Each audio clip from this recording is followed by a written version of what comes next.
So I've been a government teacher for decades, and I started noticing during the election cycle when everybody was home, everyone was spending copious amounts of time on the internet, and they were all being subjected to things that were obviously false but said in a very confident voice. So I decided rather than arguing with people who were confidently wrong on the internet, that I would just start making some very short explainer, nonpartisan videos, not telling you who to vote for, but helping you obtain the information you needed to be able to make an educated decision for yourself. If we want to change something for the better, we have to really understand it and not just be subjected to all of these people who are confidently incorrect on Al Gore's internet.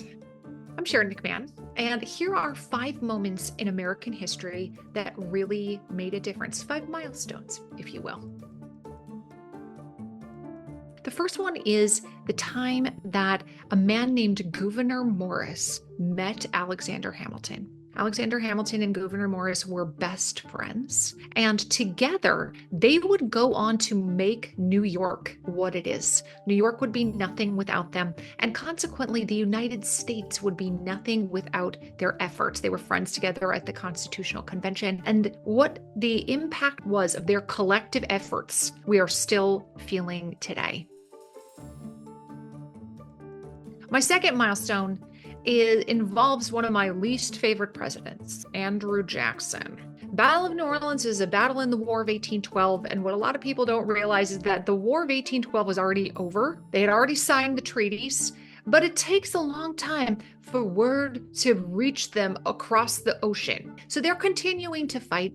Andrew Jackson wins such a decisive and momentous victory for the Americans in the Battle for New Orleans in the War of 1812 that he then goes on to parlay this General Jackson persona into the American presidency.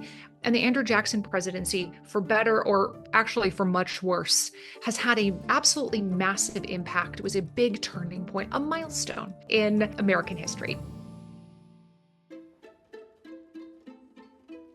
Most people would say the Emancipation Proclamation, or they would just even talk about, Abraham Lincoln going from being a log cabin lawyer to living in Washington, D.C. But the thing that I think is so momentous about his second inaugural address is this. People had been actively trying to kill Abraham Lincoln for a long time. There were multiple assassination plots. Some of them got quite close before they were finally successful. Half of the country hated Abraham Lincoln so much that they were willing to be killed, willing to risk their lives in battle than to go along with his ideas. And what does he say in his second inaugural address?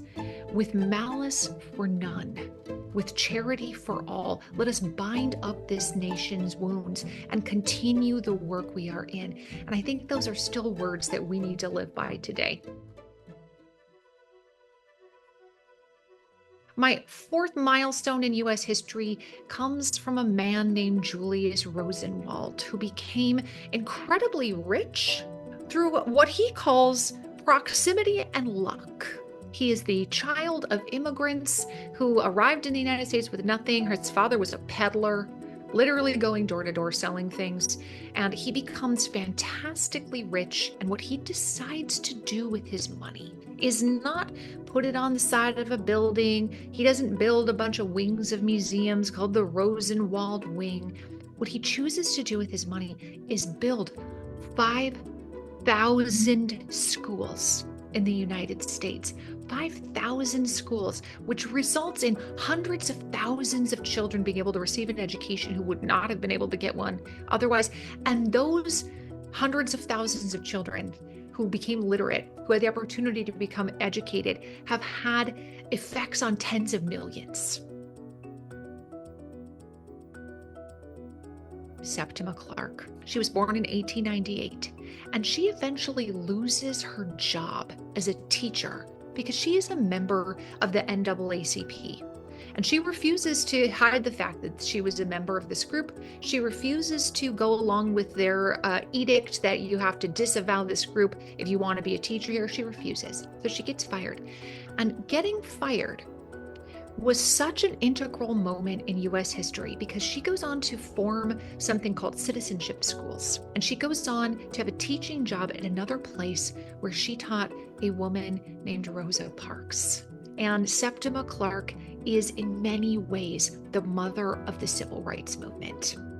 Inevitably, the stories that people are most interested in, it's not a story about George Washington.